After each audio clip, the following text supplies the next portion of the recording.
Oke, silakan. Salam dulu ya. Assalamualaikum warahmatullahi wabarakatuh. Waalaikumsalam warahmatullahi wabarakatuh. Selamat siang. Boleh kita kenalan dulu ya? Nama Mbak? Boleh, perkenalkan, nama saya Mutia. Saya merupakan siswa. Siswa. Oke. Terima kasih ya Mutia sudah datang ke konseling hari ini. Saya Ratu sebagai konselor yang akan mendampingi Anda pada saat sesi ini. Saya ingin tanya terdahulu, apa yang membuat Anda ingin datang ke sini pada hari ini? Permasalahan saya hadapi, saya sedang menghadapi masalah yang membuat saya memikirkan usaha tersebut secara terus-menerus. Oke, baik. Sebelum lanjut ke pembahasan, di sini saya akan menjelaskan perihal informan konseling. Untuk pada sesi ini, konseling itu bersifat rahasia dan digunakan untuk keperluan konseling saya saja.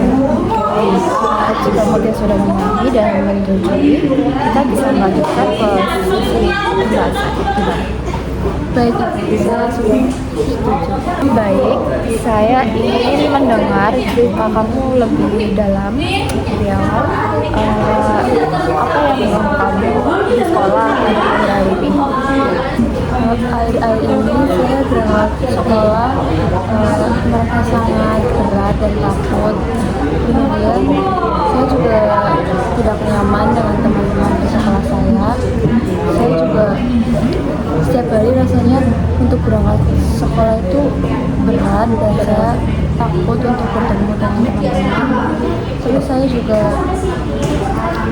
saya setiap mau ke sekolah itu saya kepikiran duluan seperti apakah saya akan dijauhi lagi oleh teman-teman, dan saya sering merasa tidak punya tempat untuk keberadaan saya di kelas, dan saya juga merasa saya di kelas itu kadang saya merasa tidak dianggap oleh teman-teman di kelas saya.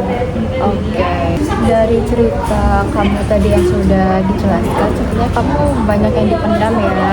Bisa kamu ceritakan kejadian apa yang paling membekas dalam pikiran kamu?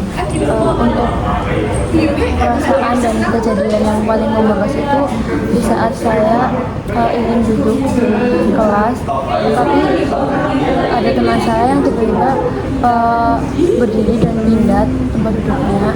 Saya rasa dia tuh menjauhi saya, dan saya rasa juga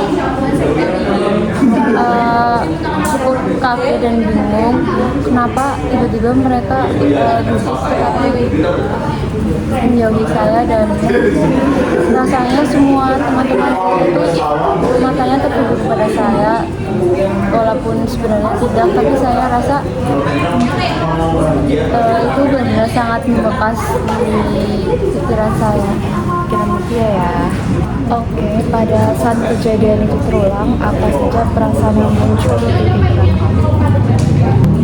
Kalau perasaan itu muncul, mungkin campur aduk banget Bu, karena saya juga ada rasa sedih, malu, terus saya juga ada rasa kecewa dan marah.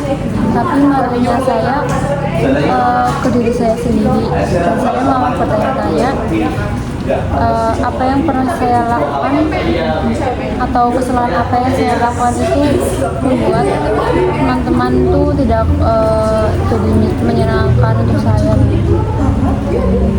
Ya, ketika pikiran dan perasaan itu muncul, apa yang biasanya kamu lakukan untuk menghadapinya? Kalau ketika pikiran itu muncul, hal yang saya lakukan mungkin saya diam, dan saya akan menyendiri dan tidak mendekati teman-teman saya di kelas. Oke, bagaimana pengaruhnya terhadap kegiatan belajar dan semangatmu di sekolah? Mungkin itu sangat berpengaruh, dan saya menjadi kurang fokus. Terus saya juga untuk motivasi belajar saya jadi menurun dan tidak seperti awal-awal saya memasuki sekolah. Kemudian kadang saya juga merasa lebih baik saya bolos, dan saya lebih merasa saya tuh aman ketika saya di rumah ketimbang saya di sekolah. Tetapi di sisi lain saya juga sedih sebenarnya, karena saya ingin sekolah dan saya ingin masa-masa sekolah itu menyenangkan seperti saat dulu saya awal-awal sekolah. Sepertinya kamu berada di posisi yang sulit ya, antara ingin melindungi diri dan keinginan untuk diterima.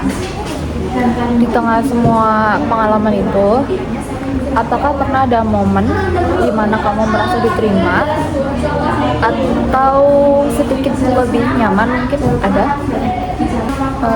Ada sebenarnya. Ada satu teman saya yang masih mau mendekati saya, tapi saya sering ragu karena saya takut kalau saya terlalu dekat nanti dia juga berubah seperti dengan teman-teman yang lain.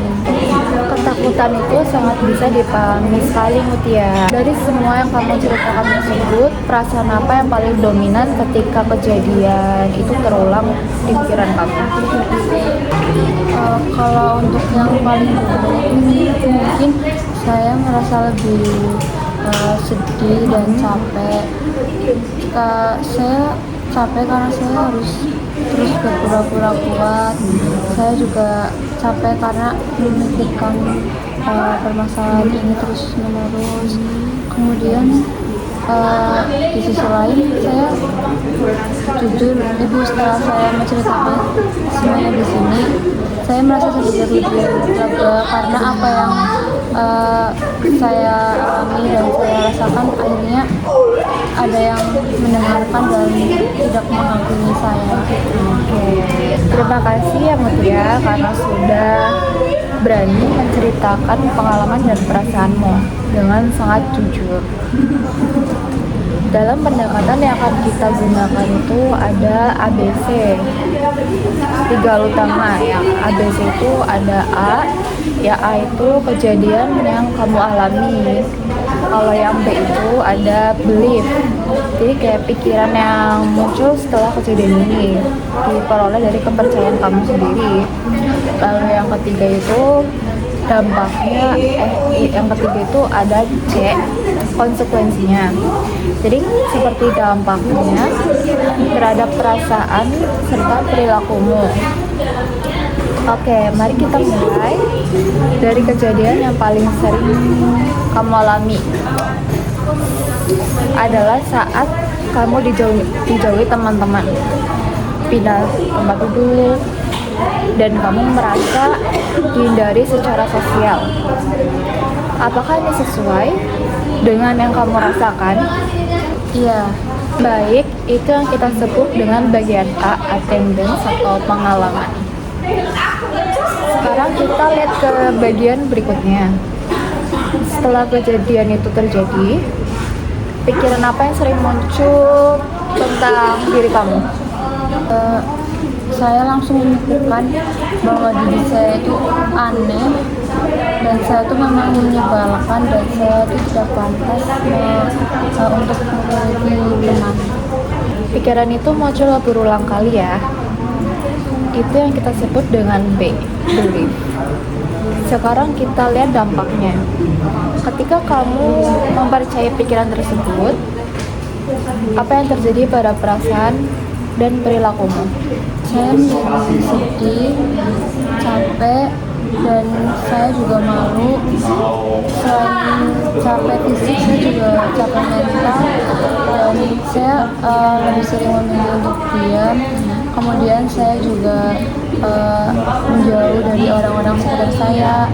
Saya menjadi sulit untuk fokus, dan saya juga menjadi malas untuk masuk ke sekolah. Baik, itu adalah bagian C, konsekuen. Jadi dari ceritamu bisa kita lihat bahwa kejadian dijauhi memicu pikiran negatif tentang diri kamu, dan pikiran itu yang akhirnya membuat kamu menarik diri dan kehilangan semangat untuk sekolah. sekolah. Sekarang kita akan mengubah bagian B, yaitu pikiran yang muncul setelah kejadian. Saya tidak akan memaksa kamu, tapi kita akan mengujinya bersama-sama. Menurutmu, apa benar-benar ada bukti kuat bahwa kamu menyebalkan dari segala sisi, atau hanya karena beberapa orang menjauhi? Kalau dipikir lagi, sebenarnya tidak sepenuhnya itu. Ulang.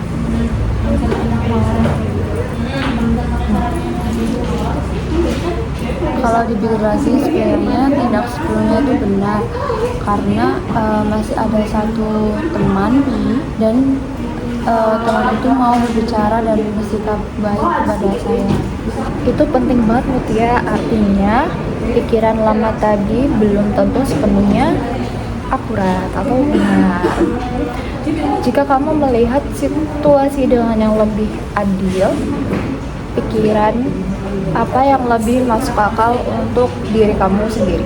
Mungkin lebih tepat kalau tidak semua orang itu cocok dengan saya, tapi hal itu berarti saya tidak layak mempunyai teman. Oke, itu sangat baik sekali ya. Itu contoh belief baru yang lebih rasional, yang lebih positif, pikirannya yang positif.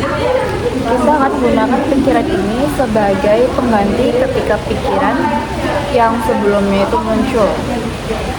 Sekarang kita lihat dampaknya.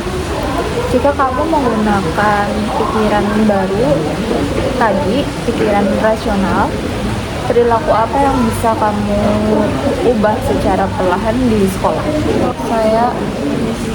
Saya bisa mencoba untuk tetap datang ke sekolah dan saya tidak langsung menghindar dari teman-teman saya. Kemudian saya juga mulai menyapa teman saya satu persatu.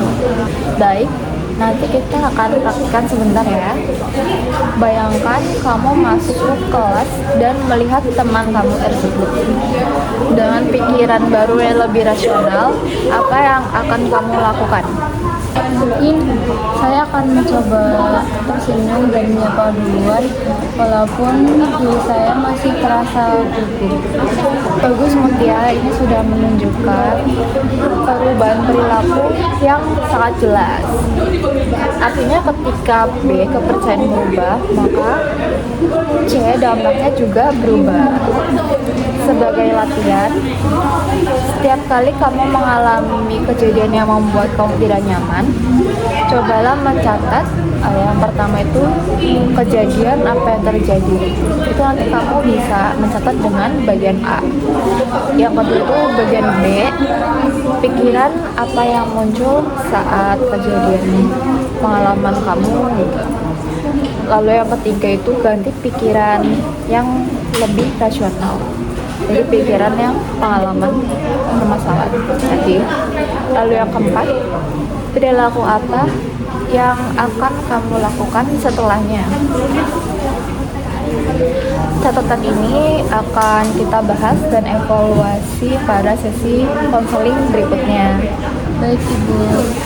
Oke, hari ini kamu sudah melakukan hal yang penting, yaitu berani menyadari pola pikiran dan perilakumu.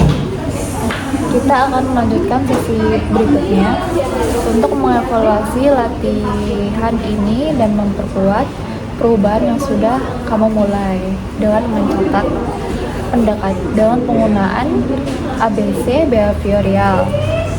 Oke. Terima kasih Ibu. Sama-sama.